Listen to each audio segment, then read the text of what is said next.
ঈদের দিনে আপনার কাছে কোনো ভিক্ষুক যদি হাত বাড়ায়, আপনি তো তার হাতকে ফেরাইয়া দিবেন না।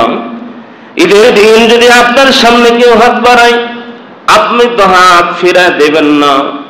আপনার অন্তরের মধ্যে আর কতটুকু দয়া আছে, আপনার অন্তরে আর কতটুকু মায়া আছে। আমার আল্লাহ সে তো রহমান, সে তো রহিম, সে তো দয়ার সাগর।